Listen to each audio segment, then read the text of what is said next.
এই জন্য রাসূলুল্লাহর শান আলাদা, অন্যান্য নবী থেকে আমার নবী সম্পূর্ণ ভিন্ন। আমার রাসূলুল্লাহ হলেন সম্পূর্ণ আলাদা। রাসূলুল্লাহর জন্য আলাদা নিয়ম, নবীর জোড়া আর হবে না। অন্যান্য নবীদেরকে আমার আল্লাহ একটা, দুইটা, তিনটা করে মিরাকেল অলৌকিক ক্ষমতা আল্লাহ দিয়েছিলেন, কিন্তু রাসূলুল্লাহকে আল্লাহ পাক এত ভালোবাসতেন, নবীর জন্য একটা, দুটো, তিনটে, চারটে, পাঁচটা নয়, বরং আমার রাসূলুল্লাহ যখনই যেটা আমি আল্লাহকে বলবে, আমি আল্লাহ কথা দিচ্ছি আমার হাবিবের দরখাস্তকে কবুল করে নেব। কথা কিছু বুঝতে পারছেন? হ্যাঁ, অন্যান্য নবীদেরকে আমার আল্লাহ মিরাকেল আলাদা আলাদা দিয়েছিলেন, দুটো তিনটে করে এরকম নির্দিষ্ট করে দিয়েছিলেন, কিন্তু আমার হাবিবুল্লাহর জন্য একটা, দুটো, তিনটে, চারটে, পাঁচটা নির্দিষ্ট নয়, বরং আমার হাবিব যখনই যেটা বলবে আমি আল্লাহ আমার হাবিবের দরখাস্তকে মঞ্জুর করব। কাকে ভালোবেসেছেন একবার মনে রাখেন, মনে রাখেন সাহাবায়ে কেরামেরা এই রাসূলুল্লাহকে ভালোবেসে তারা জান্নাতি হয়ে গেলেন। নবী নবী নবী নবী ছাড়া কোনো গতি নাই। কোন নবী? যে নবীকে আমার আল্লাহ আমাদের জন্য ঈমান বলেছেন। ঈমান, ইয়া আইয়ুহাল্লাযীনা আমানু আমিনু বিল্লাহি ওয়া রাসূলিহি ওয়াল কিতাবিল্লাযী নাযালা আলা রাসূলিহি ওয়াল কিতাবিল্লাযী আনজালা মিন ক্বাবল ওয়া মা ইয়াকফুর বিল্লাহি ওয়া মালাইকাতিহি ওয়া কুতুবিহি ওয়া রাসূলিহি ওয়াল ইয়াউমিল আখির ফাকাদ দাল্লা দালালান বাঈদ। কথা কিছু বুঝতে পারছেন বাবাজি? এই নবী সম্পূর্ণ আলাদা। জি, এই জন্য মুসা নবী বলেছিলেন, আল্লাহ আমি নবী হতে চাই না, আমি রাসূল হতে চাই না, জিনাকে আপনি এত ভালোবেসেছেন, জিনার উম্মতদেরকে আপনি এত ভালোবেসে নিয়েছেন, একটা মাত্র নেকি করলে 10টা নেকির সওয়াব আপনি দিয়ে দেন, আর একটা নেকি করার ইচ্ছা পোষণ করলে সঙ্গে সঙ্গে নেকির খাতাতে নেকি দিয়ে দেন। ও আমার আল্লাহ, গুনাহ করার ইচ্ছা করলে আপনি গুনাহ লেখেন না, আর একটা যখন গুনাহ করে একটা গুনাহ হয় 10টা লেখেন না। সুতরাং সে হাবিবুল্লাহকে আপনি এত ভালোবেসেছেন, আমি মুসা নবী নবী হতে চাই না, রাসূল হতে চাই না।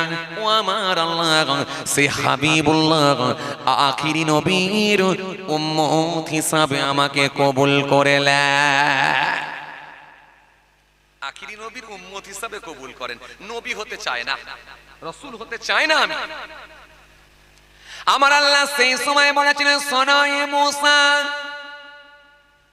এটাও আমি তোমার জন্য মঞ্জুর করতে পারবো না, এই দরখাস্ত আমি আল্লাহ কবুল করব না।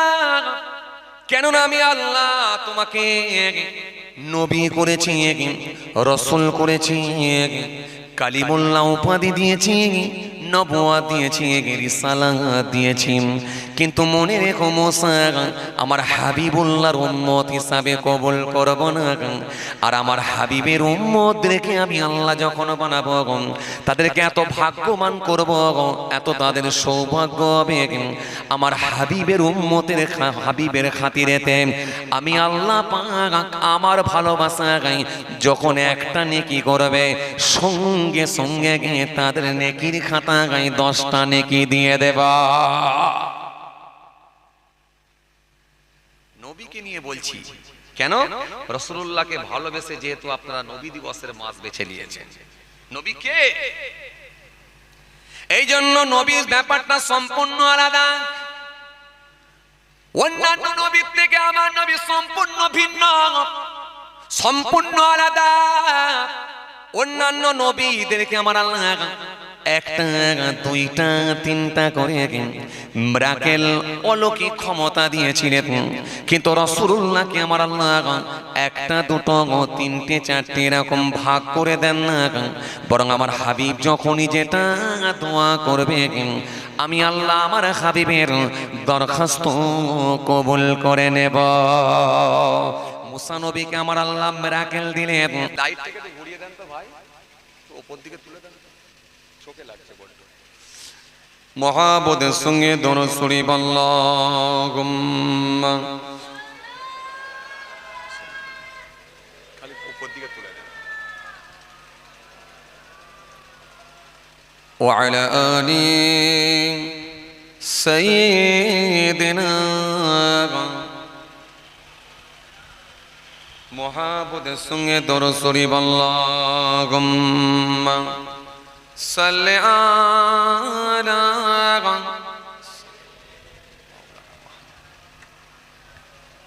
ওয়া আলা আলি সাইয়্যিদিনা মাওলানা মুহাম্মদ। আর একবার মহাবুদের সঙ্গে পড়লেন আল্লাহুম্মা। বড় ছেলে আব্দুল্লাহ থাকতে না পেরে বড় ভয় পেয়ে গেলেন। ভয় পেয়ে গিয়ে বড় ছেলে আব্দুল্লাহ থাকতে না পেরে ওই খেজুরের গাছ থেকে নিচেতে যখন ঝাঁপ দিলেন, ঝাঁপ দিয়ে মনে মনে ভাবলেন আমি পালিয়ে যাব। দৌড়ে দৌড়ে পালাতে গিয়ে নিচেতে যেই ঝাঁপ দিলেন, ঝাঁপ দিয়ে স্লিপ করে গিয়ে সামনে একটা পাথর ছিল, ওই পাথরে গিয়ে মাথাটা ঠোকা হয়ে গেল। এত জোরে মাথাটা ঠোকা হয়ে গেল, মুহূর্তের মধ্যে মাথাটা ফেটে গিয়ে রক্তপাত শুরু হয়ে গেল। বড় ছেলে আব্দুল্লাহ ওই পাথরের গায়ে পড়ে গিয়ে থরথর করে, ওই বড় ছেলে আব্দুল্লাহ পাথরের গায়ে পড়ে গিয়ে কাঁপতে কাঁপতে ওই বড় ছেলে ইন্তেকাল হয়ে গেল, মারা গেল। একই দিনে কয়েক ঘন্টার ভেতরে দুটা লাশ বাড়িতে হয়ে গেল। হযরতে জাবের রাদিয়াল্লাহু তাআলা ঝরঝর করে কাঁদতে লাগলেন। বড় ছেলে আমার কি এমন ভাবে মৃত্যু হয়ে গেল চোখের সামনে। হযরতে জাবের ঝরঝর করে কাঁদতে লেগেছেন। হযরতে জাবেরের স্ত্রী খবর পেয়ে গেলেন। হযরতে জাবেরের স্ত্রী তিনি ওই স্পটে গিয়ে দেখলেন আমার বড় ছেলে ইন্তেকাল হয়ে গেছে। হযরতে জাবেরের স্ত্রী তিনিও ঝরঝর করে কাঁদতে লেগেছেন। এত কান্না কাঁদেন, এত কান্না কাঁদেন, দুটো চোখ দিয়ে পানি ঝরে যায়। হযরতে জাবের বুঝালেন বিবি কেঁদো না, কেঁদো না, কেঁদো না বিবি, কারণ এই দুঃসংবাদ যদি রাসূলুল্লাহ দরবারে গিয়ে পৌঁছে যায়, নবী প্রোগ্রামটা ক্যান্সেল করে দেবেন আর আসবেন না। নিশ্চিতভাবে আমরা এরকম সুযোগ হাতছাড়া করে ফেলব। ও বিবি কেঁদো না বিবি, সবর করো বিবি, সবর করো বিবি। বিবিকে মারে মারে সান্ত্বনা দিলে বিবি কান্না বন্ধ হয় না, দুটো চোখ দিয়ে পানি ঝরে যায়। হযরতে জাবের বারে বারে বুঝিয়ে বললেন বিবি কেঁদো না, সবর করো, হয়তো আমার আল্লাহ আমাদেরকে পরীক্ষা নিচ্ছি। এই কথা বলে বিবিকে সান্ত্বনা দিয়ে হযরতে জাবের থাকতে না পেরে বাড়ি থেকে একটা মোটা কম্বল নিয়ে এসে ওই কম্বলের উপরে বড় ছেলেকে শুইয়ে দিয়ে পেঁচিয়ে পেঁচিয়ে গোল করে বাচ্চাটাকে তুলে নিয়ে গিয়ে ওই বাড়ির একটা সাইডে নিয়ে গিয়ে শুইয়ে দিলি।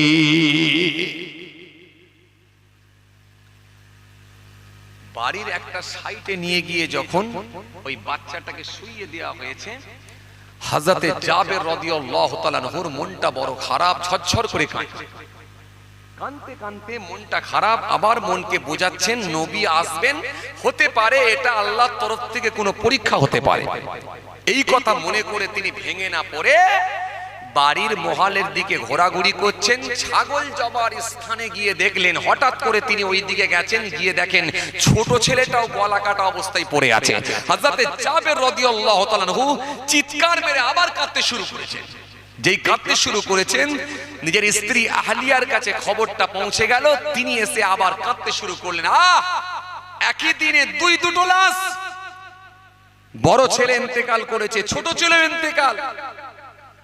বিবি ঝরঝর করে কাঁদছে, মার সহ্য করতে পারে না, সহ্য করার কথাও না। বুকের ভেতরে একেবারে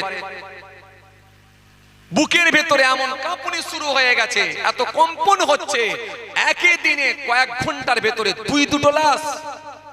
ঝরঝর করে কাঁদছে, বিবি আর সহ্য করতে পারছেন না, ঝরঝর করে কাঁদছেন। হযরতে জাবের বোঝাতে চাইলেন, বিবি কেঁদো না বিবি, সবর করো, এটা নিশ্চিত ভাবে আল্লাহ আমাদেরকে পরীক্ষা নিচ্ছেন, 100% আল্লাহ আমাদেরকে পরীক্ষা নিচ্ছেন। তাহলে নবী আসবেন বাড়িতে, আমার বাড়িতে এরকম বড় বিপদ কেন হবে?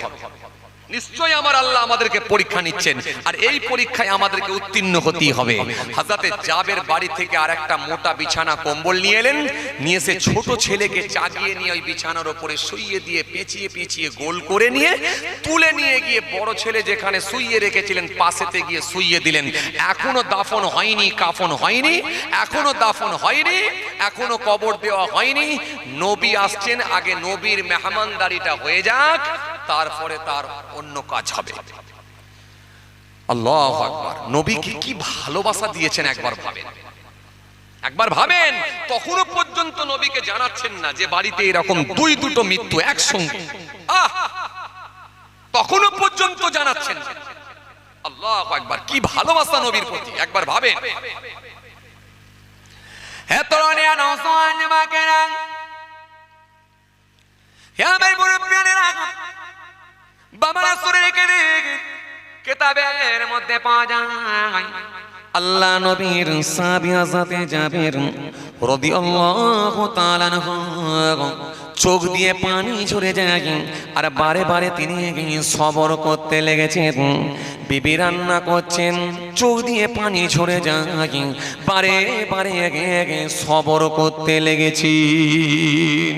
এত কান্না, দুই দিকের চোখ দিয়ে পানি ঝরে যায়, কিন্তু রাসূলুল্লাহ আসবেন, নবীর ভালোবাসা আবার নিজের মনকে বোঝা, নবীর ভালোবাসায় মনকে আবার সান্ত্বনা দেন, বোঝান।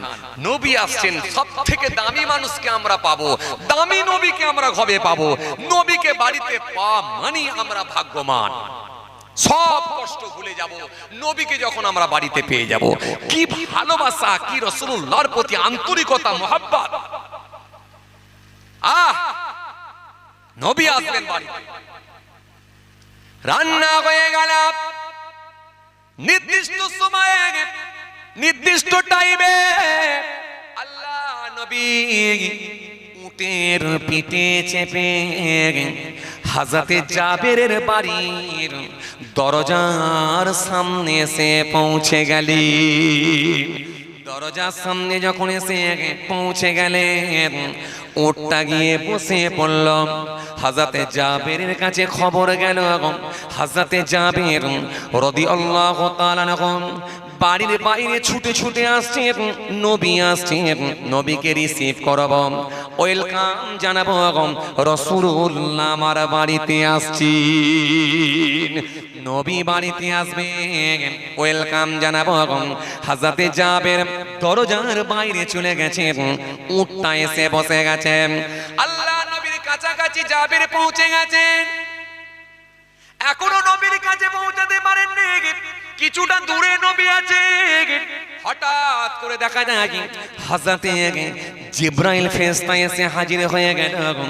জিবরাইল এসে বলতে লেগেছেন, আসসালামু আলাইকুম ইয়া রাসূলুল্লাহ ওয়া ইয়া হাবিবাল্লাহ, হুজুর ও আল্লাহ নবী, আল্লাহ পাক আপনাকে সালাম দিয়েছেন হুজুর, আর আল্লাহ পাক আপনাকে জানিয়ে দিয়েছেন আজকে আপনি জাবেরের বাড়িতে খানা খাবেন ঠিকই, কিন্তু জাবেরের সন্তানদেরকে সাথে করে নিয়ে খানা খাবে। জোরে বলতে পারেন না? খুশি মনে হয় না? জাবেরের সন্তানদেরকে সাথে করে নিয়ে খানা খাবেন। তখনও নবীকে জানানো হচ্ছে না যে জাবেরের 2 সন্তান মারা গেছে, মৃত্যুবরণ করেছে, এই কথা নবীকে জানানো হচ্ছে না। বরং বলা হচ্ছে রাসূল জাবেরের বাড়িতে খানা খাবেন, কিন্তু সন্তানদেরকে সাথে করে নিয়ে খানা খেতে বলেছে আল্লাহ। একটু মহব্বতে হয় না সুবহানাল্লাহ? হযরতে জাবেরের সন্তানদেরকে নিয়ে খানা খাবেন, এই কথা বলে দিয়ে হযরতে জিবরাইল ফেরেশতা অদৃশ্য হয়ে গেলেন, গায়েব হয়ে গেলেন। কোথায় চলে গেলেন? আল্লাহর নবী হযরতে জাবেরের সামনে দেখতে পেলেন। হযরতে জাবের আমার রাসূলুল্লাহকে ভালোবেসে মুসাফা করলেন, সালাম দিয়ে দিলেন। সালাম দিয়ে মুসাফা করে রাসূলুল্লাহকে সাথে করে নিয়ে হযরতে জাবের নিজের বাড়িতে নিয়ে গিয়ে সুন্দর বিছানায় বসালেন। বিছানায় বসিয়ে দিয়ে পানির ব্যবস্থা করে দিলেন। আল্লাহ নবী একটু হাতটা আপনি ধৌত করুন, এবারে আপনার জন্য আমি একটু খানা নিয়ে আসি। রাসূলুল্লাহর জন্য একটা একটা করে যখন খানা নিয়ে আসা হচ্ছে, আল্লাহ নবী হাত ধুতে যাবে, হঠাৎ করে আমার নবী বলে উঠলেন, হে জাবের, ও জাবের, তোমার সন্তানদেরকে ডাকো, আজকে আমি রাসূলুল্লাহ তোমার সন্তানদেরকে সাথে করে নিয়ে খাবো। আরো জোরে বলেন, আরো জোরে বলেন। হযরত জাবের কাঁদতে লাগলেন, ইয়া রাসূলুল্লাহ, ইয়া হাবিবাল্লাহ, বাজার আমার সন্তানদেরকে নিয়ে খাবেন, আমার সন্তানরা আর নাই। ঝরঝর করে কাঁদছেন, দুটো চোখ দিয়ে পানি বার হয়ে যায়। হযরতে জাবেরের স্ত্রী কামরার ভেতরে আছেন, তিনি আর সহ্য করতে না পেরে মুখটা ঢেকে দিয়ে, কাপড় দিয়ে ঢেকে দিয়ে এত কান্না কাঁদছেন, ও আল্লাহ নবী, আমার আর সন্তানরা বেঁচে নাই। আমার ছোট সন্তান গলা কাটা অবস্থায় মৃত্যুবরণ করেছে, আর আমার বড় সন্তান পাথরে ধাক্কা মেরে মাথা ফেটে গিয়ে মৃত্যুবরণ করেছে। আমার 2টা সন্তান আজকে ইন্তেকাল হয়ে গেছে। আল্লাহ নাই বলেন, জাবের সবর করো, তোমার স্ত্রীকেও সবর করতে বলো। হে জাবের, বলো বলো বলো, তোমার সন্তানগুলো কোথায় আমাকে দেখাবে, চলো। হযরতে জাবের রাসূলুল্লাহকে সাথে করে নিয়ে সে মরা সন্তানগুলোকে দেখাতে নিয়ে গেলেন, মৃত সন্তানগুলোকে দেখাতে নিয়ে গেলেন। দেখাতে নিয়ে গিয়ে আল্লাহ নবীকে দেখালেন, বাজার ওই কম্বল মোড়া, ওটা হলো আমার বড় সন্তান। হুজুর, এটা কম্বল মোড়া, এটা হলো আমার ছোট সন্তান। আমার বড় সন্তান বাজার পাথরে ধাক্কা মেরে হুজুর মাথাটা ফেটে মৃত্যুবরণ করেছে। আমার ছোট সন্তানের গলাটা কেটে দেওয়া হয়েছে, গলা কাটা অবস্থায় মৃত্যুবরণ করেছে। ওজোর দুজনকে আমি কম্বল মুড়ে দিয়ে, ওজোর কম্বল মুড়ে শুইয়ে দিয়েছি।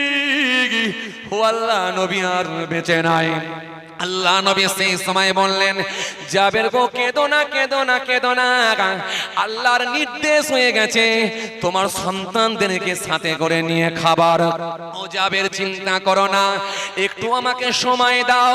আল্লাহ নবী তাকতে না পেরে নিজের আঙুলের ইশারা করলেন, ওই মরা সন্তানগুলোর দিকে, মৃত সন্তানগুলোর দিকে ইশারা করলেন, অঙ্গুলি ইশারা দিয়ে বললেন, জাবেরের সন্তানেরা, ও জাবের ছেলেরা, ও জাবের সন্তানেরা, আল্লাহর হুকুমে জিন্দা হও।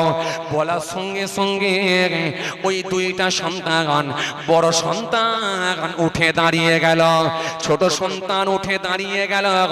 গলার কাটা নাই, মাথার ফাটা নাই।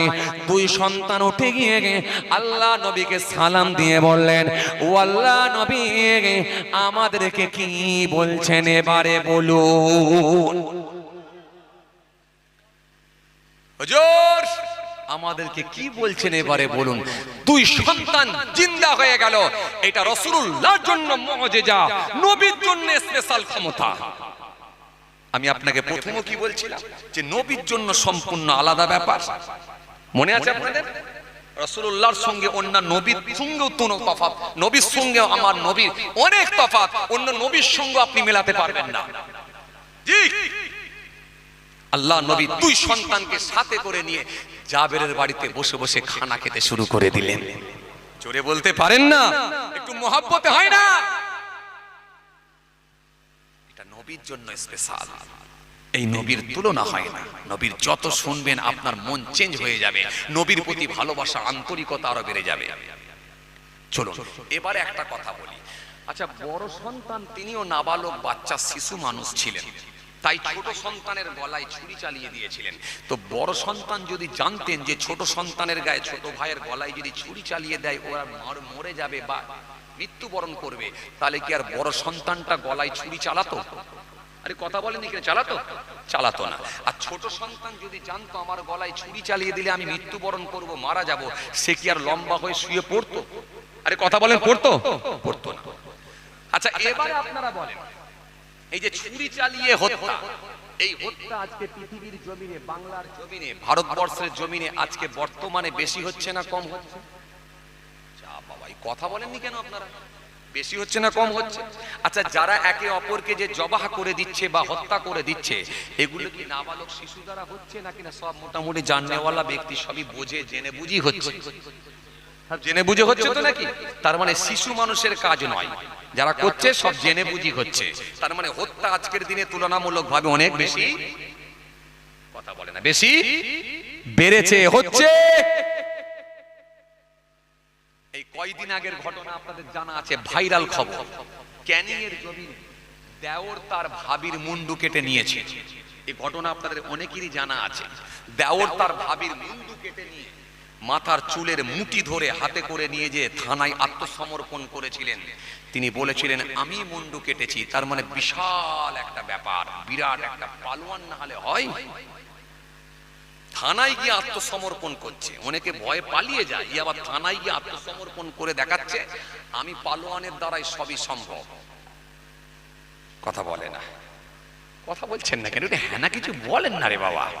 যে যে এই ভারতবর্ষের জমিনে, বাংলার জমিনে একটা নয়, প্রতিনিয়ত মানুষ হত্যা চলছে, কথা ঠিক কিনা বলবো বলেন? কোথাও আমরা দেখছি ট্রেনের ভেতরে পিটিয়ে পিটিয়ে মানুষকে মারা হচ্ছে, কোথাও আমরা দেখছি গরম রডকে পুড়িয়ে নিয়ে এসে ছ্যাঁকা দিয়ে মুহূর্তের মধ্যে তার উপরে চামড়া উঠে গিয়ে একেবারে ভিতরের গোস্ত বেরিয়ে যায়।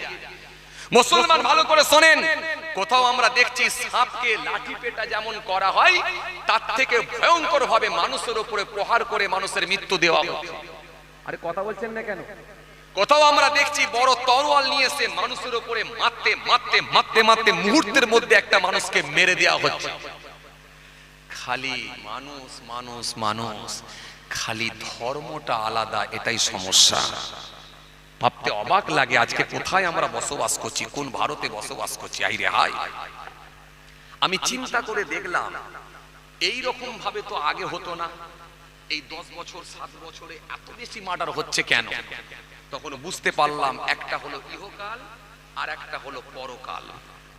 কথা বলে না, হ্যাঁ না কিছু বলেন না রে বাবা। একটা হলো ইহকাল আর একটা হলো পরকাল। এই ইহকালে যদি কোনো ব্যক্তির ভেতর থেকে দুনিয়ার ভয় ভীতি পালিয়ে যায়, তার মানে দুনিয়ার জেল জরিমানা আদালত ফাঁসি এই কি বলে হত্যা, এগুলো যদি দুনিয়ার আদালত জেল জরিমানা যদি ভেতর থেকে যদি ভয় ভীতি পালিয়ে যায়, তার দ্বারাই অন্যায় কাজ করা সম্ভব। আর একটা ব্যক্তি যদি কবরে আখিরাতের ভয় ভীতি যদি ভেতর থেকে পালিয়ে যায়, তার দ্বারাও তো মনে রাখবেন এরকম অন্যায় কাজ করা সম্ভব।